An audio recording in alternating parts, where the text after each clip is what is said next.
আজ শুধু বিএনপি নিয়েই কথা। বিএনপি তো গালাগালি করিচ্ছে, আর একটু গালাগালি করার সুযোগ পেল আর কি। আগে তিনজন মুরব্বী নিয়ে কথা, মুরব্বী নেতা নিয়ে কথা, আগে মাপছে আনি প্রত্যেকে শ্রদ্ধাভাজন রাজনীতিবিদ। প্রথমে মির্জা ফখরুল ভাই, মির্জা ফখরুল ভাই কইছেন ইউনূস সাহেব দয়া কইরা তাড়াতাড়ি নির্বাচনটা দেন। আর সরকারকে ইউনূস সাহেবকে বলতেছি, আপনিও দয়া করে এটা তাড়াতাড়ি করেন। তাড়াতাড়ি করলে কি হবে, যে জনগণ ভোট দিয়ে তার নিজস্ব সরকার তৈরি করতে পারে। দেখেছেন সুর নরম হয়েছে, কি হুঙ্কার দিচ্ছিল বিএনপির লোকজন। 3 দিন আগে গেছিল নির্বাচনের দাবিতে মাঠে নামিচ্ছে বিএনপি, আন্দোলনের হুমকি দিছিল বিএনপি। করেন করেন আন্দোলন, ঈদ তো গেছে, করেন আন্দোলন, নাকি সামনের ঈদের পরে করবেন। এই হুঙ্কার আবার ইন্ডিয়ান পত্রিকা আসে, দেখেন কি লিখেছে। ভোট কবে পরিষ্কার বলুন, বাংলাদেশ যেন গাজা না হয়। সংস্কারের দোহাই দিতেই ইউনূসকে তোপ বিএনপির সাফ কথা। এদেশের মানুষ নিজস্ব সরকার দেখতে চায়। দেখি যাও ইন্ডিয়ান পত্রিকায় কি হেডিং দিছে। ইন্ডিয়ানদের নির্বাচন নিয়ে এত কুরকুরে নি কেন বলেন তো? আমরা যদি আমাদের আক্কেল কাজে লাগাই, ইন্ডিয়া জিন্দেগিতে এমন কিছু বলবে না বা এমন কিছুতে সাপোর্ট করবে না যাতে বাংলাদেশের মানুষের ভালো হবে। ইন্ডিয়ানরা যা বলবে ঠিক তার উল্টা দিকে দাঁড়াবেন। ইন্ডিয়া যদি বলে না নির্বাচন এখন দা ঠিক হবে না, প্রফেসর ইউনূসের সরকার আরও থাকুক, আপনি তখনই কবেন প্রফেসর ইউনূসের পদত্যাগ চাই, প্রফেসর ইউনূস ক্ষমতা ছাড়ো, বুঝাও। রাজনীতি কালে খুব জটিল কিছু না, ইন্ডিয়া যা কবে তার উল্টা দিকে আমাদের মঙ্গল। আর বাংলাদেশের কারো কথা যদি ইন্ডিয়ার সাথে সবসময় মিলে যায়, তাহলে বুঝবেন ওই হালায় কলকাতা হারবাল খাইছে, হালা ইন্ডিয়ান মাল। মির্জা ভাই ইঙ্কা করে কলে তো হবি না, আপনাকে না গান গাওয়া লাগবি, গান গায়ে কওয়া লাগবি। একটা গান বানিয়েছি শুনবেন, হ্যাঁ বাড়িতে না প্র্যাকটিস করে মাইকের সামনে গাবেন। আমরা খুব ফাইন হয়েছে মির্জা ভাই, শুনবেন, শুনেন। নির্বাচন, আহা নির্বাচন, নির্বাচন চাই নির্বাচন, তা না হলে ইউনূস যাবে নির্বাসন। দিতে হবে নির্বাচন এই ডিসেম্বরে, তা না হলে আন্দোলন রাজপথে ঘরে ঘরে। আর নয় আন্দোলন রোজা ঈদের পরে, এবার হবে হবে ঠিক ডিসেম্বরে নির্বাচন, আহা নির্বাচন। এইবার আসেন দেখি বিএনপি কেমনে ইন্ডিয়ান বয়ান ফেরি করে, সেটাই না দেখি। বিএনপির রিকমেন্ডেশনে হওয়া পররাষ্ট্র উপদেষ্টা তহিদ সাহেব আর বিএনপি নেতার ছোট ভাই জসিম ইয়া ডিচুম ডিচুম ডিচুম ডিসা আসা না হয়েছে। এডিটার সাহেব এটা দেখান না এই জসিমের ম্যাচ পিট মেলা দিন দেখি না, এটা দেখান না।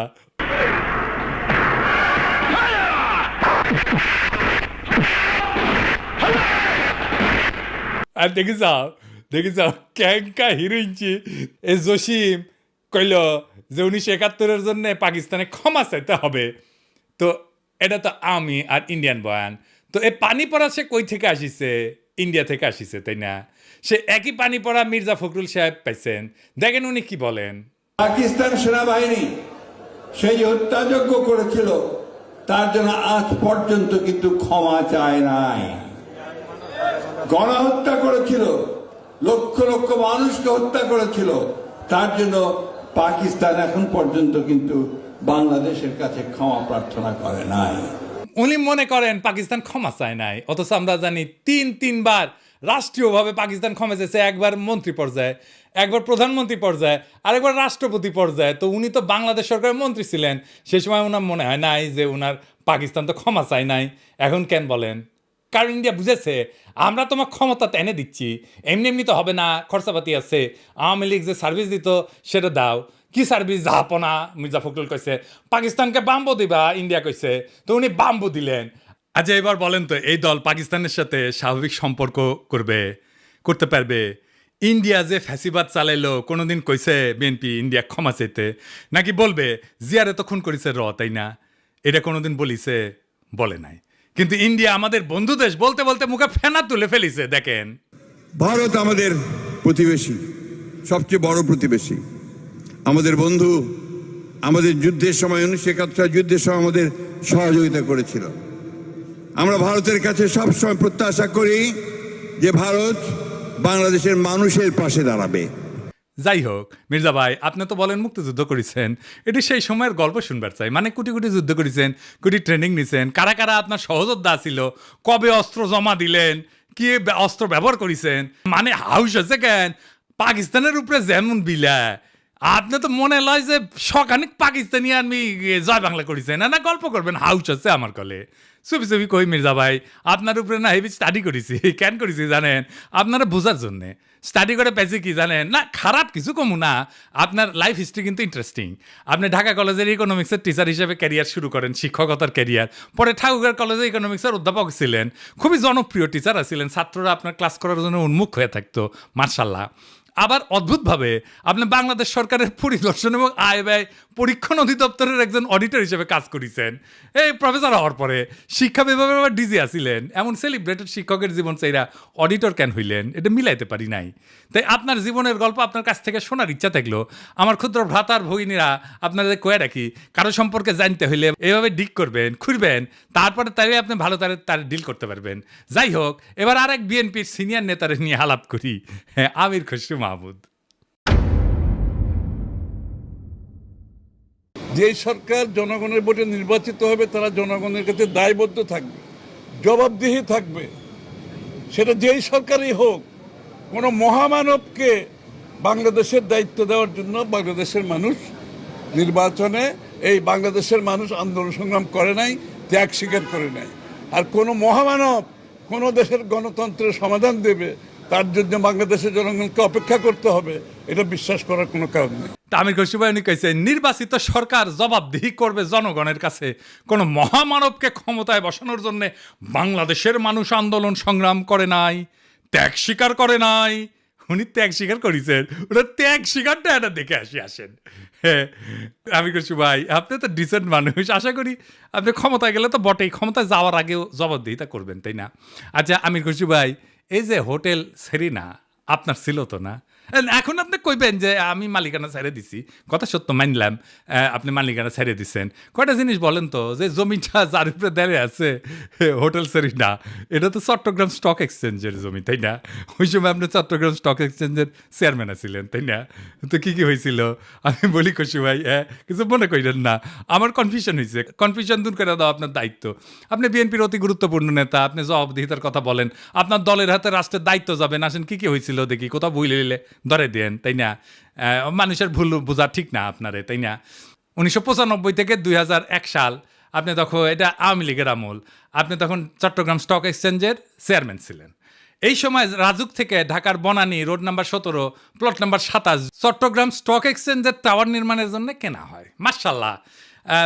কিন্তু সমস্যাটা হইতেছে, ভবিষ্যতে এই জমি আপনার ব্যক্তিগত মালিকানায় পরিণত হবে। কেমনে হবে? এটা বিশাল স্টাডির ব্যাপার, মেলা সময় লাগিছে কলে, এমন কঠিনভাবে এটা খাইছেন আপনি, মাশাআল্লাহ, জটিলভাবে খাইছেন কলে আপনি। এটা আপনার আমার স্যালুট জানানো লাগে। যদি এরকম জমি জমার লোভ টোপ থাকলে হইনি না আমি গেল আপনার ছাত্র হইলাম নি। কি চমৎকার ভাবে যে আপনি খাইছেন এটা। তো জমিটা পাইছেন, রেজিস্ট্রেশন হয়নি এখনো রাজুক থেকে। তো 25শে সেপ্টেম্বর 1999 সালে 74তম বোর্ড মিটিংয়ে চট্টগ্রাম স্টক এক্সচেঞ্জে সিদ্ধান্ত হয় যে প্লটটা ডেভেলপারকে দেবেন। ডেভেলপারটা ঠিক করে ফেলেন, আপনার নাম হচ্ছে গোলাম সারোয়ার। মুশকিলটা হইতেছে উনি আপনার ভগ্নিপতি। তখন প্লটের রেজিস্ট্রেশনই হয় না। রেজিস্ট্রেশন হওয়ার আগে আইনত আপনি ডেভেলপার নিয়োগ দিতেই পারেন না। আপনি ডেভেলপারকে নিয়োগ দেন ওই মিটিংয়েই, এটা একটা প্রক্রিয়ার লঙ্ঘন, কারণ এটা তো আপনার ব্যক্তিগত প্রতিষ্ঠান না। 19শে জানুয়ারি 2000 সালে রাজুকের সাথে রেজিস্ট্রেশন হয় আপনার চট্টগ্রাম স্টক এক্সচেঞ্জের। আপনি চেয়ারম্যান থেকে নিজের ভগ্নিপতিকে ডেভেলপারের দায়িত্ব দিতে পারেন? হ্যাঁ, আপনি মুরব্বী মানুষ, জিজ্ঞেস করলাম আর কি। মানে ধরেন আমি যদি কখনো চট্টগ্রাম স্টক এক্সচেঞ্জের চেয়ারম্যান হই, আমি কি আমার ভগ্নিপতির স্টক এক্সচেঞ্জের জমিতে বিল্ডিং বানানোর জন্য ডেভেলপার হিসেবে নিয়োগ দিতে পারবো নাকি পারবো না? এরা কয়া দিলেন আর কি, এনে শুনলাম মুরব্বী মানুষ না। আচ্ছা, এইবার 15 নভেম্বর 1999 75তম বোর্ড মিটিং, মানে একটা পরেই আর কি, এখানে সিদ্ধান্ত হয় যে গোলাম সারোয়ারের সঙ্গে চুক্তি হবে যে চট্টগ্রাম স্টক এক্সচেঞ্জকে উনি বেসমেন্ট এবং 5টা ফ্লোর দেবেন, মানে 6টা আর কি। ভালো কথা, এই 5টা ফ্লোরের কথা মনে রাখেন, বেসমেন্ট ছাড়া 5টা। হ্যাঁ, এরপর 13 ফেব্রুয়ারি 2000 সালে চট্টগ্রাম স্টক এক্সচেঞ্জের বোর্ডকে পাশ কাটায় স্টক এক্সচেঞ্জের সিইও ওয়ালিউল মারুফ মার্টিন এবং গোলাম সারোয়ার আপনার ভগ্নিপতি, এই দুইজনের মধ্যে একটা আনরেজিস্টার্ড চুক্তি হয় যে চুক্তি কখনো রেজিস্ট্রেশন হয়নি। আপনি আগে বোর্ডের মিটিংয়ে ডিসিশন নিয়েছিলেন 5টা দিবেন ফ্লোর, এইখানে আপনি লিখলেন 4টা ফ্লোর দিবেন। হ্যাঁ, এটা কমে গেল আর কি। এইটা অবৈধ চুক্তি এবং জালিয়াতিপূর্ণ চুক্তি। এইখানে পেনাল কোড 467, 468 এবং 471 ধারা লঙ্ঘন হয়েছে। হ্যাঁ, আইনের ভাষায় কইলাম আর কি। তো 74 এবং 75তম বোর্ড মিটিংয়ে গোলাম সারোয়ারকে ব্যক্তিগতভাবে ডেভেলপার হিসেবে নিয়োগের আলোচনা হয়, কিন্তু সিইও যে সিগনেচারটা করলো না যে 4টা মিটিংয়ে, ওইখানে হোটেল সারেনার মালিক হিসাবে তার সাথে এগ্রিমেন্টটা হইল। সারেনাকে তখন হয়নি যখন আপনি বোর্ড মিটিং করেছেন, বুঝছাও। তো এই সিইও ওয়ালিউল মারুফ মার্টিন সে বোর্ড মিটিং উপেক্ষা করে সারিনার সাথে একটা চুক্তি করলো। সে কি পারে? হ্যাঁ, পারে না, তাই না? যাই হোক, স্টক এক্সচেঞ্জের তরফ থেকে আনুষ্ঠানিক বা বৈধভাবে সারিনাকে কোনো দায়িত্ব দেওয়া হয়নি, তাই না? হ্যাঁ, বোর্ডকে পাশ কাটায় যে আপনি সারিনাকে দায়িত্ব দিলেন, এটা আপনি পারেন না। এরপর 23শে মে 2000 সালে গোলাম সারোয়ার মানে আপনার ভগ্নিপতিরে একটা পাওয়ার অফ অ্যাটর্নি দেওয়া হয় যাতে জমি বন্ধক দেওয়া, আর্থিক ক্ষমতা দেওয়া হয়, কিন্তু ওইটাতে আবার কোনো ফ্লোর বন্টনের উল্লেখ নাই। এই চুক্তিতে বোর্ড অনুমোদনেরও উল্লেখ নাই। 10ই জুলাই 2000 সালে আপনি এবং বাদী আপনার স্ত্রী সারিনার 50% শেয়ারের মালিক হয়ে যান, কিনে নেন আর কি। কী টাকা দিচ্ছেন কে জানে। হ্যাঁ, ভগ্নিপতিকে রাস্তা তৈরি করে দিচ্ছেন, এখন নিলেন শেয়ার। 2010 পর্যন্ত হোটেলের মালিকানা ছিল আপনার। এইভাবে প্রাতিষ্ঠানিক সম্পদকে পারিবারিক ব্যবসায় রূপান্তর করে ফেললেন। এটা একটা জ্ঞাত ষড়যন্ত্র, ইংরেজিত কয় ক্রিমিনাল কনস্পিরেসি। ইংরেজিত যেহেতু কইছে ঠিকই কইছে। হ্যাঁ, 20শে নভেম্বর 2004 সাল রেজিস্ট্রেশন হয় জমিটার গোলাম সারোয়ারের নামে। অদ্ভুত ব্যাপার। তবে দলিলে সম্পূর্ণ ভবনের উল্লেখ নাই, দামে ব্যাপক গড়মিল দেখানো হয়, এটি সরকারকে রাজস্ব ফাঁকি দেওয়া হয়। দলিলে প্রকৃত দাম না দেখানো পেনাল কোডের 420 সিটিং এই ধারার আওতায় পড়ে। এইবার ভবন নির্মিত হয় আলহামদুলিল্লাহ। হ্যাঁ, জিলাপি টিলাপি খাওয়া হয়, বিলার টিলার দেওয়া হয়। ভবনের অনুমোদন ছিল কত? 15 তলার। আপনি ভবনটা বাড়াইছেন কত? 20 তলা, 5 তলা এক্সট্রা। 12 হাত কাকুরের 13 হাত বেশি দেখেছি না, সেরকম 15 তলা অনুমোদিত বিল্ডিংয়ের 20 তলা হয়ে যাওয়া দেখলাম আমরা। এটা রাজুকের নিয়ম ভঙ্গ কইরা অবৈধ নির্মাণ, নগর উন্নয়ন আইনের গুরুতর লঙ্ঘন। আর চট্টগ্রাম স্টক এক্সচেঞ্জের 4টা ফ্লোর পরে এটা কমায় 4টা করা হয়েছিল না, সেটা আসলে যে অতিরিক্ত ফ্লোর বানায় দুটো থেকে দেওয়া হয়েছে। মানে মাছের তেলে মাছ ভাজিছেন, পুরা বিল্ডিং আর জমিন মালিক হয়ে গেছে আমির খুরশিদ মাহমুদের পরিবার। বুঝেছাও? মজার এই দারুণ চালাকি কইরা এমন একটা জায়গায় আপনি সম্পদ বানাইলেন, কি ফাইন সিস্টেম কইরা। আচ্ছা, খালেদা জিয়া এতিমখানার টাকা সরান নাই, টাকা ব্যাংকে ছিল, কিন্তু উনি নাকি নিয়ম মানেন নাই, তাই উনারে জেলে নিল হাসিনা। আপনার নামে কেন কোনো মামলা হইল না? আপনি তো বলেন আপনার মালিকানা নাই। মালিকানা ছিল তো ওই সময়, এক সময়, তাই না? ওই মালিকানার কি আপনি নিতে পারেন? আপনি ডিউ ডিলিজেন্স করেছিলেন? করেন নাই। আপনি জানতেন না 15 তলার পারমিশন নিয়ে 20 তলা বানানো হয়েছে? হ্যাঁ, তাও তো শেয়ার কিনেছেন। আপনার তো ডিউ ডিলিজেন্সই ধরা পড়ে যাওয়ার কথা। এই সারিনাতেই তো আপনি আবার ফার্মের বাসায় দান্দিক বোকাচোদাদের নিয়ে মিটিং করেন, কমিউনিস্টদের নিয়ে। ইনভেস্টমেন্ট সামিটের টাইমেও মিটিং করেছিলেন। আপনার কি প্রফেসর ইউনুসকে জবাবদিহিতার কথা বলা মানায়? আমি খুশি ভাই। হ্যাঁ, আগে দেখতাম মানুষ রাজনীতি করতে এসে গরিব হয়। বাংলাদেশে দেখতেছিস খালি সবাই বড় লোক হয়, বড় লোক হয়, বড় লোক হয়, টেকায় খালি টেকা। আমির খুশি ভাই, এটাই সমস্যা কি? সমস্যা হচ্ছে টেকা কামানোর জন্য রাজনীতি যদি কেউ করে, তার মাথার তো খালি টেকা আর ধান্দা ঘুরবি। রাষ্ট্র তো একটা হিউজ রিসোর্স, তাই না? ওই রিসোর্সের মালিকানা নেওয়াটাই কি রাজনীতি? আপনি তো রিক্সাওয়ালা, ঠেলাওয়ালা, গার্মেন্টস শ্রমিক, বাস শ্রমিক, কৃষক, ক্ষেতমজুর, ক্ষুদ্র ব্যবসায়ীর কথা ভাবতে পারবেন না। দলমূর্খ সদাদের পাইবেন, আইসা গালাগালি করবে। শীর্ষ নেতারা মেদিনীপুরের ভাষায় কথা বলবে, আর মূর্খ সদাদের আইসা আমার মালওয়ান করবে, গালি দিবে। সব আর্কাইভ করা আছে। ইলেকশনের আগে গালির কোলাস কইরা কোন নেতার সাথে ওই মূর্খ সদা ছবি তুলিছে, সেগুলো দিয়ে এপিসোড বানাবনি। মিলিয়ন মিলিয়ন দেখে দেখবি, ফ্রি ক্যাম্পেইনে করে দিব। আমি কিছু ভাই, আমি তো আমার শেষ হয়নি কথা। এটা কেস স্টাডি লিখেছি আপনার সারিনা কেলেঙ্কারি নিয়া। এই কিচ্ছা একাডেমিয়াতে ঢুকে দেবো, খালি আওয়াজ দিচ্ছি না, আমার কথাবার্তা হয়ে গেছে কলে ফাইনাল। কেস স্টাডির নাম দিচ্ছি কি জানেন? The hotel Sarina controversy, conflict of interest and abuse of power in Bangladesh. এটা মেলা জায়গাত পড়ানো হবি, এটা কর্পোরেট গভর্নেন্সে পড়ানো হবি, কনফ্লিক্ট অফ ইন্টারেস্টে পড়ানো হবি, ম্যানেজমেন্টে পড়ানো হবি, পলিটিক্যাল সায়েন্সে পড়ানো হবি। কোনটি না, কতগুলো জায়গায়। আরো দিন সাথে যাবি ফাইনাল করার জন্যে, আপনি বিখ্যাত হয়ে যাবেন। কইছিলাম না আমাকে লেড়ো না। হ্যাঁ, কাকে লেড়তে কাকে লেড়ে ফেলেছেন। এবার মির্জা আব্বাস ভাই, মির্জা আব্বাসের ভাবিছিলাম কিছু কমু না, এরে ওরে দিয়া মেসেজ পাঠায় আমি যেন আর কিছু না কই, আমি যেন তারা না ধরি। আবার নিজে তার দলের কর্মীদের লালায় দেয়, কয় নাকি সোজা হয়ে যাব। শুনেন। আপনার ফেসবুক চালান নাকি? চালান, জবাব দেন না কেন? যখন নাকি ফেসবুকের মধ্যে উল্টাপাল্টা কথা লেখে জবাব দিয়ে দিয়ে এগুলারে সোজা হয়ে যাবে। মিথ্যা কথা বলবেন, অপপ্রচার করবেন, অপকথা বলবেন, কথা বলবেন, কুকথা বলবেন, একটা মানসিক চরিত্র হরণ করবেন, এগুলো কি ভাই? আমরা রাজনীতি ছেড়ে দেবো, আপনারা দেশে আসেন, আপনাদের অনেক জ্ঞান, আপনাদের অনেক বুদ্ধি, আপনাদের জ্ঞান বুদ্ধি আমাদের অনেক প্রয়োজন। আপনারা দয়া করে দেশে আসেন, বুদ্ধি দেন, কথা বলেন, কাজ করেন, মেনে নেব। আমরা রাজনীতি করবো না, আপনারা আসেন না। কয় দেশে আসেন, দেশে আসেন, এই কথাটা আপনার দলের ভারপ্রাপ্ত চেয়ারপারসনরা কইতে পারেন না? আমি কি দেশে গেলে আমরা প্রাইম মিনিস্টার বানাবেন? ভারপ্রাপ্ত চেয়ারম্যানরা তো প্রাইম মিনিস্টার বানাবেন, আমারা তো বানাবেন না। দেশে আমারে ডাকেন কেন? উনারে ডাকেন। কয়দিন আগে কইছিল না সংস্কার করলে ছুঁড়ে ফেলে দিবি, আবার কি কইছে? আমি কখনো কই নাই। 2 দিনে কথা ঘুরে ফেলছে। কে সোজা হয়ে যায় দেখি চাও কে সোজা হয়। হ্যাঁ, দেশে দাগ ইচ্ছে যে ভাবিচ্ছে যে দেশে গেলে দাবরানি দিবি, আমার দাবরানি কেমনে দিবি জানেন? এই যে তার দলের নেতা স্কুল শিক্ষকের কলজা টেনে ছিঁড়ে ফেলাতে চায়, দেখি চাও। টানি ছিঁড়ি ফেলবো, একবারে টানি ছিঁড়ি ফেলবো তোমার। সেনো তুমি সেনো, চলো তোমার খারাপ খুব আমাদের একবারে নিশ্চিন্ন করে দিব তোমার। কি বলে কথা বলো তুমি? সেনো বিগ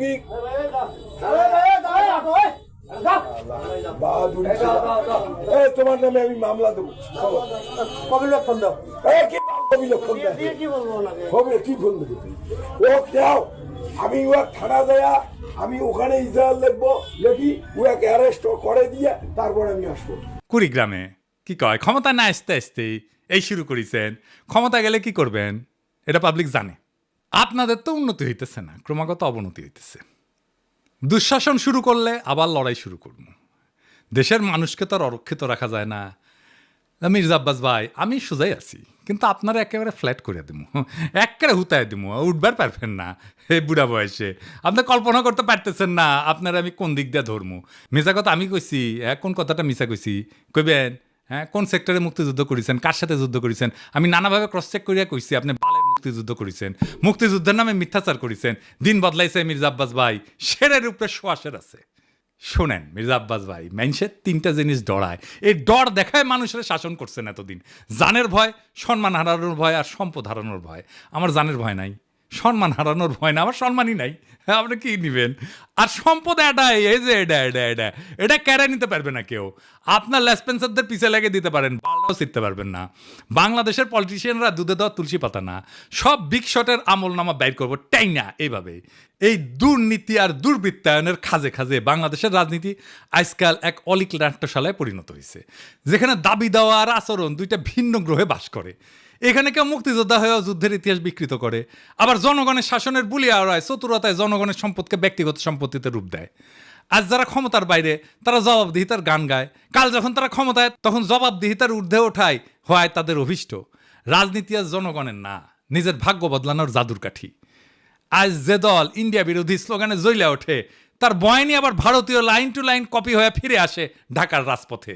যারা বলেন আমরা নির্বাচিত সরকার চাই, তারাই আবার নির্বাচন আগে নয় পরে টাইপের গানের লিরিক গায়। কেন? হ্যাঁ, কারণ এবার মিউজিক ইন্ডিয়া বানাইছে। আর আপনি যদি জনগণের পক্ষ নিয়ে কথা বলেন, আপনাকে বলা হবে তুই কিসের দেশপ্রেমিক। অথচ প্রশ্ন করার সময় এখনই। জানতে চাই, আপনি যদি জবাব দিতে চান, নিজে কবে জনগণের সামনে দাঁড়ায় জবাব দিছেন? একবার বলেন, একবার দিচ্ছেন জবাব জনগণের সামনে দাঁড়ায়? জিন্দেগিতে দেন নাই, এখন জবাব দিতে চাইতেছেন আপনি প্রফেসর ইউনূসের কাছে। বাহ, মজা আরই মজা। আপনি যদি বলেন দুর্নীতি হবে না, আপনি নিজের জীবনে কোন অধ্যায় প্রমাণ করছেন? দেশের মানুষ সব বুঝে, বোকা না। এখন কেউ চোখ বন্ধ করে ভোট দেয় না। তারা জানে ঢাকা শহরের প্রত্যেকটা বিল্ডিং এর ছায়ায় লুকায় থাকে এক একটা রাজনৈতিক ষড়যন্ত্র, একটা দুর্নীতির ইতিহাস। এখন সময় আসছে গলা ছেড়ে বলার, এই দেশ কারো বাপের না, পারিবারিক ব্যবসা না। এদেশের জমি, গ্যাস, শিক্ষা, ভোট সবই জনগণের সম্পদ। আর এই সম্পদের হিসাব চাই, জবাব চাই, বাম ডান না, ন্যায় অন্যায়ের মাপকাঠিতে। কারণ আজ আপনারা রাষ্ট্র ক্ষমতা নেওয়ার কথা বলতেছেন, নির্বাচনের কথা বলতেছেন, আপনার বগলে পুরানা লুটের খতিয়ান। এই বাংলাদেশকে আমরা বদলাবো, বাংলাদেশকে আমরা আমাদের স্বপ্ন দিয়ে সাজাবো, আমাদের বর্ষা বিপ্লবের স্মৃতি দিয়ে ভরাবো। এই দেশ আপনাদের মতো নেতাদের না। এই দেশ প্রত্যেক জনতার, প্রত্যেক নাগরিকের। এই দেশের মালিক আমরাই আমজনতা। আমরা যাচাইব, জনতা যাচাইবে, দেশ সেভাবে চলবে। রাজনৈতিক দলের ইচ্ছার কাছে আমাদের ভাগ্যকে আমরা আর বন্ধক দেব না। ইনকিলাব জিন্দাবাদ।